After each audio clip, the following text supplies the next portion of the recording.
দিনকাল বদলে গেছে। আগের দিনের অনেক ঘটনাই এখন রূপকথার গল্পের মতোই লাগে। বদলে গেছে প্রথা, বদলে গেছে সামাজিক রীতিনীতি। ছেলে মেয়েকে বিয়ে করানোর জন্য অনেক বাবা মাকেই এখন আর ঘটকের দ্বারস্থ হতে হয় না, কারণ নিজের পছন্দে বিয়ে করাটাই এখন অনেকটাই প্রতিষ্ঠিত। তারপরেও এমন ঘটনা হয়তো শতভাগে প্রতিষ্ঠিত নয়, তাই অনেককেই যেতে হয় ঘটকের কাছেই। বদলে গেছে সেই ঘটকালির ধরনও। ঘটকালি এখন এই শহুরে সমাজে একটা প্রতিষ্ঠিত ব্যবসা।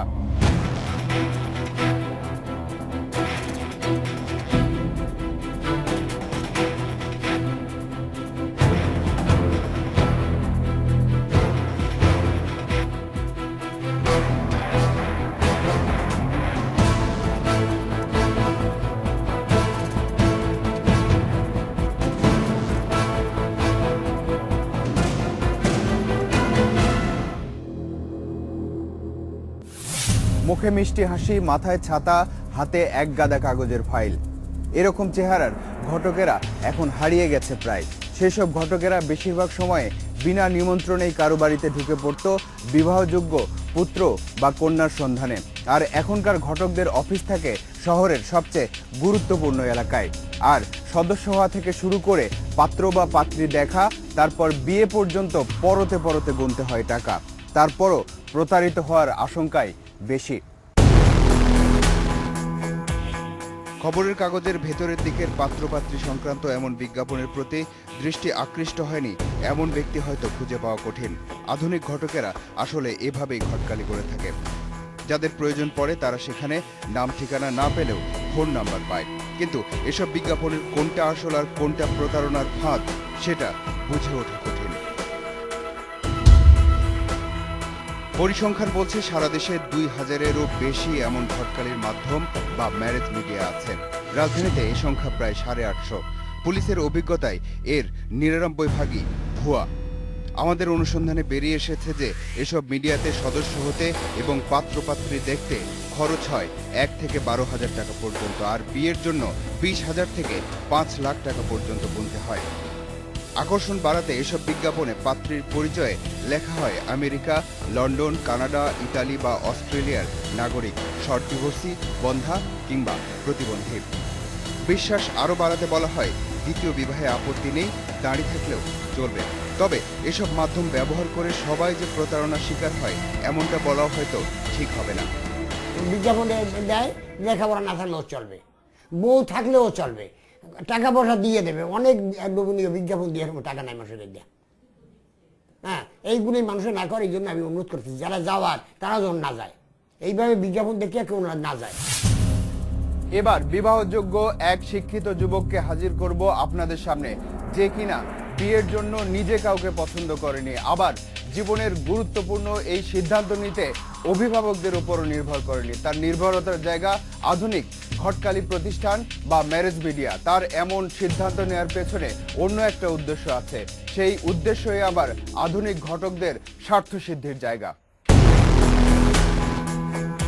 মাসুদুল করিম সৌরভ প্রবাসী পাত্রীর সন্ধানে খবরের কাগজের বিজ্ঞাপনে চোখ তার। এসব বিজ্ঞাপন থেকেই প্রবাসী পাত্রী বিয়ে করার ইচ্ছে পূরণ হবে সৌরভের। বিজ্ঞাপনগুলোতে কোনো নাম ঠিকানা নেই, কিন্তু আছে মোবাইল নাম্বার। শুরু হলো ভাগ্য পরিবর্তনের চেষ্টা। হ্যালো। শুধু মোবাইলেই যোগাযোগ নয়, বাস্তবিক অর্থে সৌরভ ঘুরে বেড়াতে লাগলো রাজধানীর ম্যারেজ মিডিয়াগুলোতে। এসব মিডিয়াতে অনেক পাত্রীর বায়োডাটা আছে, যেন শুধু বেছে নেয়ার ব্যাপার। এবার খবরের কাগজ থেকে পাওয়া একটি মোবাইল নাম্বার যেন আশার আলো দেখালো সৌরভকে। ফোন করলে ওপার থেকে একটা নারী কণ্ঠ ভেসে এলো। আমি কোথায় দাঁড়াবো, কোথায় আসবো? সৌরভের এবারের গন্তব্য মিরপুর 11 নম্বর বাস স্ট্যান্ড। সেখানে প্রবাসী পাত্রীর সাথে দেখা হবে তার। বারবার কথা হচ্ছে ওই নারীর সঙ্গে। ব্র্যাক ব্যাংকের সামনে না, ব্র্যাক ব্যাংকের উল্টা পাশে।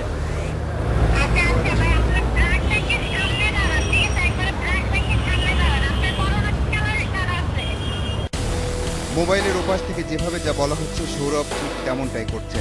অপেক্ষাটাও দীর্ঘ, কিন্তু তাতে সৌরভের কোনো সমস্যা নেই, কারণ বিয়ে করে তার বিদেশ যাওয়ার আশাটা এই অপেক্ষার চেয়েও বড়। হ্যাঁ হ্যাঁ হ্যাঁ হ্যাঁ। আচ্ছা আচ্ছা আচ্ছা। কিন্তু না, 2 ঘন্টা অপেক্ষার পরও কেউ আসেনি। মাঝখান থেকে এটা পরিষ্কার হলো খুব কাছ থেকে তাকে অনুসরণ করছে কেউ, খুব সম্ভবত এই 2 তরুণী।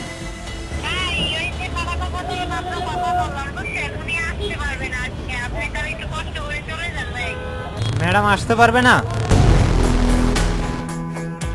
মোবাইলে কথা শেষ, আর সাথে সাথেই তরুণী দুজন যত দ্রুত স্থান ত্যাগ করলো, সৌরভের আশার প্রদীপটাও তার চেয়েও দ্রুত নিভে গেল।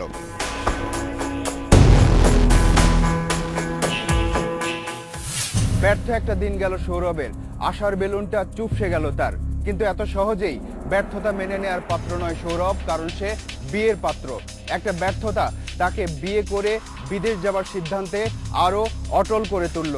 খবরের কাগজের বিজ্ঞাপনে আরও গভীর মনোযোগ দিল সে, কারণ একটাতে ব্যর্থ হলে কি হবে, এই ঢাকা শহরে এমন ম্যারেজ মিডিয়ার সংখ্যা তো প্রায় 850।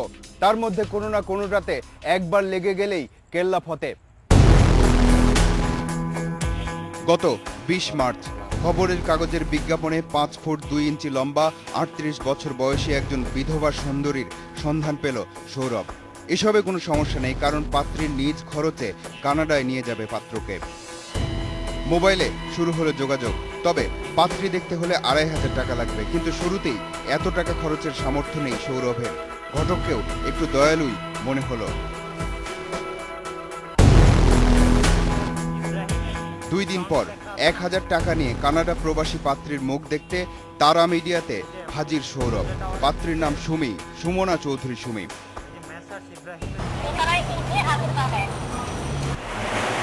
তো ম্যাডাম আসছেন?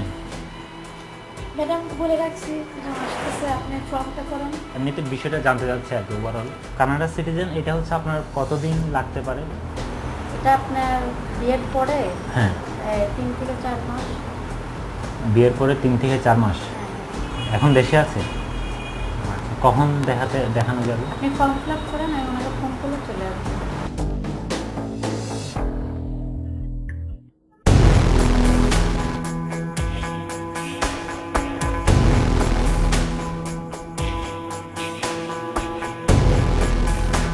বিয়ের কথাবার্তা ভালোভাবেই এগোতে লাগলো।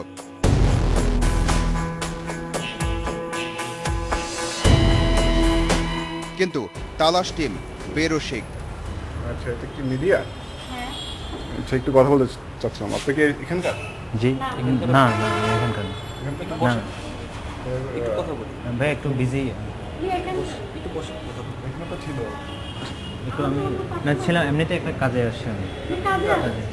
জি, কথা বলি। আমাদের সাথে বলেন, আমাদের সাথে বলেন। ও স্টুডেন্ট, আমার ভাই, ওর সাথে কি বলবেন? তুমি যাও গা। ও স্টুডেন্ট, ব্যাংকে জব করে। এভাবে তালাশ টিমের কাউকে কিছু বুঝতে দিল না উপস্থিত কেউই। ভাই, আপনি? আমি এমনি বেরিয়ে এসেছি। জি, আপা? ওরা আমার ভাগ্নি। ভাগ্নি? হ্যাঁ, অ্যাকচুয়ালি আমি ম্যারেজ মিডিয়াটা কম করি। আমি 1 বছর পড়ছিলাম, পারি না এই বিষয়ে। এখন করি না, এখন আমরা ব্যাংকে। আমাদের এই ছোটোখাটো হাউস লোন যেরকম করায় প্রাইভেট ব্যাংক, সরকারি ব্যাংকের সাথে আমাদের একটা ইয়ে আছে, ওখান থেকে আমরা 0.5% বা 1%, তাই এমনিতে আমরা কয়েকজন আছি। পাত্রপাত্রী একে অপরকে পছন্দ করলো। এরপর সৌরভ বিয়ের পাকা কথা জানিয়ে দিল ওই ঘটক পারভীরকে, আর ঘটকের শর্ত হলো তাদেরকে 30,000 টাকা দিতে হবে। সৌরভ অবশ্য এটাকে 15,000 টাকায় নামিয়ে আনলো। বিয়ের দিন 27 মার্চ সকাল 10টা।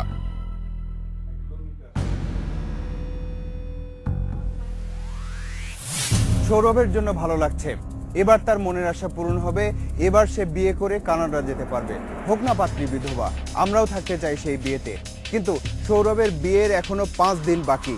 এই সুযোগে চলুন আমরা সুনামগঞ্জ আর হবিগঞ্জ থেকে ঘুরে আসি, কারণ ওই এলাকার লন্ডনী কন্যাদের কথা আপনারা অনেকেই জানেন। অনেকেই আবার তাদের বিয়ে করে লন্ডনে পাড়ি জমানোরও স্বপ্ন দেখেন। সুনামগঞ্জের জগন্নাথপুর উপজেলা ইসহাকপুর গ্রামের নাসির হোসেন সুলতান লন্ডনী কন্যা বিয়ে করে লন্ডনে আস্তানা গাড়ার স্বপ্ন তার। তাই নিজের আস্তানা ভিটে বাড়ি বিক্রি করলো 4 লাখ টাকায়। পুরো টাকা তুলে দিল ঘটক কমরুদ্দিনের হাতে। বিয়ে করলো কল্পনা চৌধুরী নামের এক লন্ডনী কন্যাকে। ওই পর্যন্তই। বিয়েটা হলো শুধু, লন্ডন যাওয়া হলো না সুলতানের। এই তো নানান ধরনের লোভ দেখাইছে। উকিলটা বলছে যে আমাকেও বলতেছে যে 1 লাখ টাকা দেওয়ার, আমি যে বিয়ে পড়াই দিলাম লন্ডনে, এই সিটিজেন কন্যা ধরাই দিলাম, এখন তো তুমি লন্ডনেও যেতে পারবে, বিয়ে শাদী হয়ে গেছে। কয় আমার ছেলের 2 সপ্তাহের ভিতরে অ্যাপ্লাই করি পাঠাই দিব ছেলে আর মেয়ে। কমরুদ্দিনকে খুঁজে বের করতে হবে এবার। ঘটক কমরুদ্দিন তখন ভবের বাজারে। ও আমি ওটার লেগে কইছিলাম যে তুমি আমারে নিলাই না, তোমার দিতেও দিলে না কোন আমি অনেক এবার যাইতাম ওখানে, তাই তুইলে আমার 1 লাখ টাকা দেবো, এবার আমি যাইতাম। এটা বলছেন? 1 লাখ টাকা চাইছেন ঘটকালির জন্য? জি। সুলতান লন্ডনী কন্যা আর কমরুদ্দিনের মাঝখানে আরেকজন আছে। সেই একজনের নাম রুবেল, সেই মূল হোতা। কিন্তু হবিগঞ্জের নবীগঞ্জ থানার শ্রীমতপুর গ্রামে গিয়ে রুবেলকে পাওয়া গেল না। রুবেল কোথায়? হইতাম বাড়ি না শুনানো তাহার কি করে রুবেল? হইতাম এই ভাই। এবার সেই লন্ডনী কন্যার সন্ধানে তালাশ টিম।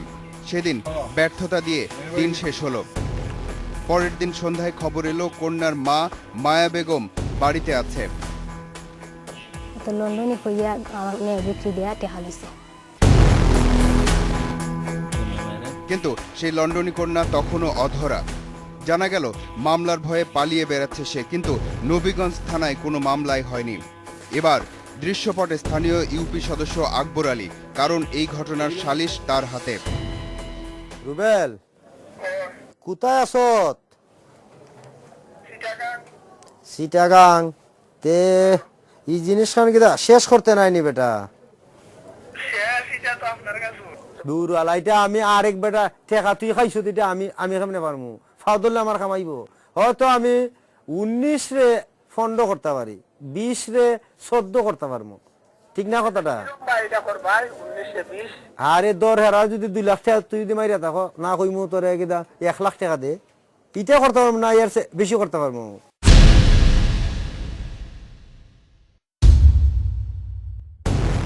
বোঝা গেল স্থানীয় প্রভাবশালীদের ছত্রছায়া আছে রুবেলের মাথার উপর। এর মধ্যে সেই লন্ডনী কন্যার অবস্থান জেনে গেল তালাশ টিম। শুধু এটুকু জেনে রাখুন, সুলতানের সাথে বিয়ে হওয়া সেই কল্পনা চৌধুরীর আসল নাম মমিনা আক্তার। বাকিটা শুনুন তার মুখ থেকেই। সকালে তারা কাজী অফিসে গেছে, গিয়ে হয়েছে নাম লিখতাম, লেখাইছে হুমকি দেওয়া টেকা দিছে। আমার উপরে রাগারাগি হরতাছে। তখন হে টেকা তুইয়া খালে থাকবার হতা হয়েছে, হয় আজকে রাত থাকিয়া পরের দিন যাবো। রাত্রে ঘুমাইছি না, এরপরে দিয়ে কে থাকতে বলছে? রুবেলে। আমাদের অনুসন্ধানে বেরিয়ে এসেছে যে এমন পাত্রীরা যেসব নাম ধারণ করে তার সাথে বেশিরভাগ সময় চৌধুরী বংশ যোগ করে। সেটাও ধোঁকা দেওয়ার একটা পদ্ধতি। পাত্র মনে করে সে চৌধুরী বংশের মেয়ে, অর্থাৎ ফ্যামিলি স্ট্যাটাস ভালো। সৌরভ বিয়ে করে কানাডা যাবে, সুলতান লন্ডন যেতে চেয়েছিল। এরপর আমেরিকা যাবার মাধ্যম পাত্রীও আছে আমাদের হাতে, সেটাও কিন্তু চৌধুরী বংশেরই মেয়ে। জাকির, আমান, শাহিন, মানিক আর মল্লিক তারা বন্ধু নয়, কিন্তু একটা জায়গায় মিল আছে সবার। সেটা হলো এদের প্রত্যেকেরই আছে আকাশ ছোঁয়া স্বপ্ন। সেই স্বপ্ন বাস্তবায়নে এরা সবাই একই পথে হেঁটেছিল। সবাই স্বপ্ন দেখেছিল আমেরিকা প্রবাসী পাত্রী বিয়ে করে সেখানে পাড়ি জমাবে। কিন্তু ওরা যে ধরনের একটা সিটারি করবে, একদম ডিবি সিস্টেম, ওরা যে ধরনের একটা সিটারি করবে এটা তো আগে বুঝতে পারিনি। এই 5 জন ব্যক্তিকে প্রতারিত হতে দেখে আফসোস হচ্ছে। গুনে গুনে 4 মিনিট আফসোস করতে থাকুন। একটা কথা বলে যাই, এতক্ষণ ধরে মুদ্রার শুধু একটা পিঠ দেখেছেন আপনারা, আর সৌরভের বিয়ের সময়টাও কিন্তু ঘনিয়ে এসেছে।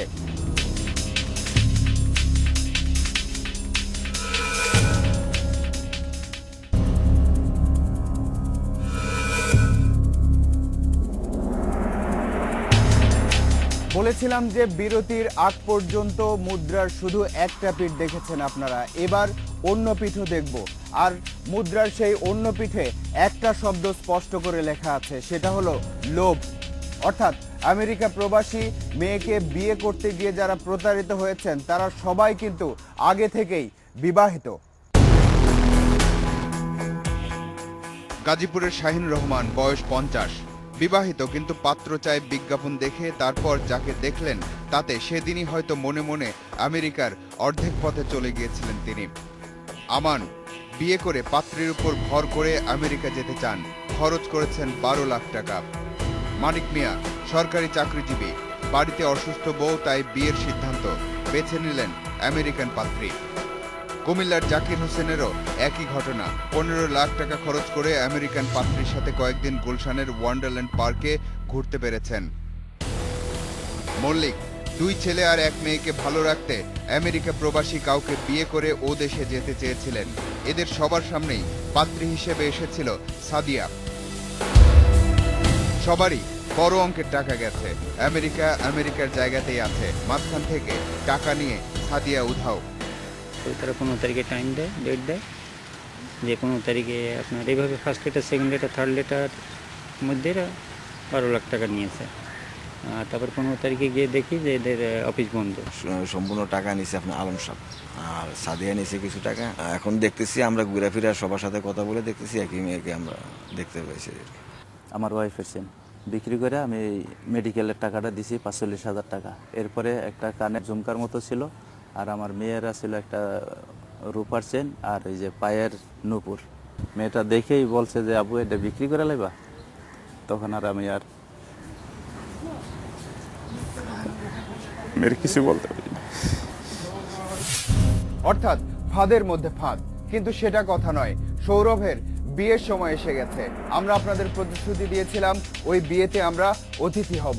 শুভস্য শীঘ্রম, অর্থাৎ শুভ কাজে দেরি করতে নেই। চলুন তাহলে বিয়েতে। 27 মার্চ সকাল 10টা। পাত্র সৌরভ হাতে ফুল নিয়ে বিয়ে করতে এগিয়ে চলল। আজ তার স্বপ্ন পূরণ হতে চলেছে।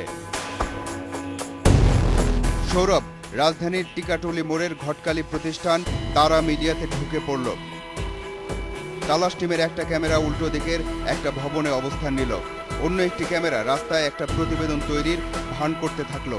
আর ভেতরে ঢুকে অবাক হতে হলো পাত্র সৌরভকে, কারণ প্রথমে কানাডা প্রবাসী যে মেয়েকে দেখানো হয়েছিল সে নয়, বরং অন্য পাত্রী তার সামনে।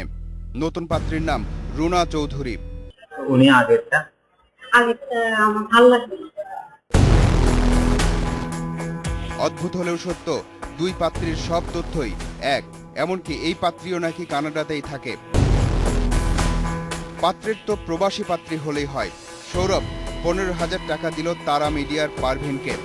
এর মধ্যে ওই ভবনের সামনে ছদ্মবেশে অবস্থান নিয়েছে গোয়েন্দা পুলিশ। এক পর্যায়ে বিয়ে পড়াতে কাজীও হাজির।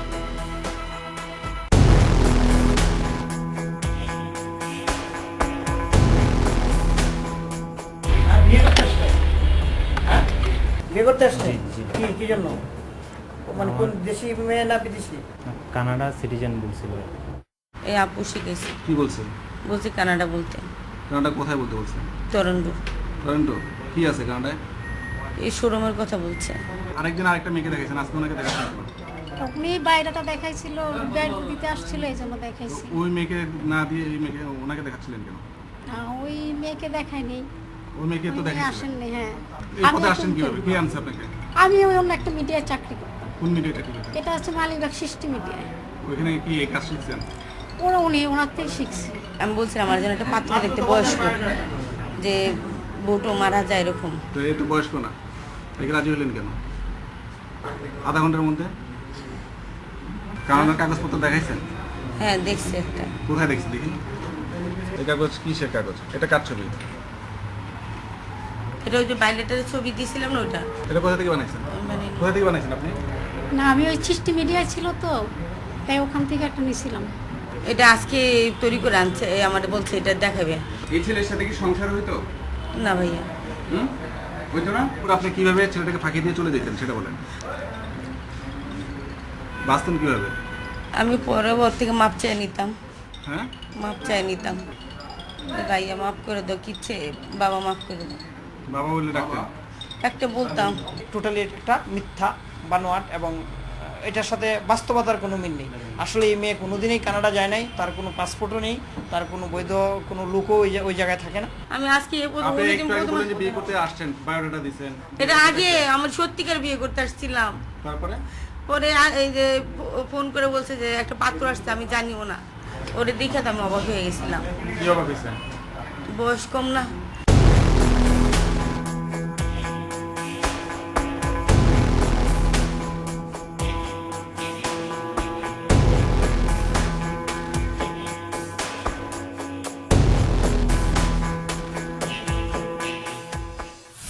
দর্শক, আপনারা SMS, ইমেইল আর চিঠিপত্রের মাধ্যমে যেসব মন্তব্য করছেন, যেসব তথ্য দিচ্ছেন, সেগুলো আমরা গুরুত্বের সাথে দেখছি। কোনো না কোনো সময় সেসব বিষয় নিয়ে মাঠে নামবে তালাশ টিম। এবার যেতে হবে। আজ চলে যাচ্ছি কিন্তু যাচ্ছি না। পরবর্তী অনুসন্ধান শেষে তালাশ টিম আবার এসে দাঁড়াবে আপনাদের সামনে, কারণ আপনাদেরকে নিয়ে, আপনাদের জন্য এই অনুষ্ঠান। লিখুন এই ঠিকানায়। প্রযোজক তালাশ, ইন্ডিপেন্ডেন্ট টেলিভিশন, 149 150 তেজগাঁও শিল্প এলাকা, ঢাকা 1208। ইমেইল করতে পারেন talash@independent24.tv এই ঠিকানায়। আপনার অনুসন্ধানী মনের দরজা জানালা খোলা রাখুন। কিছু বেরিয়ে এলে আমাদেরকে জানান। তালাশ টিম থাকবে আপনার সাথে।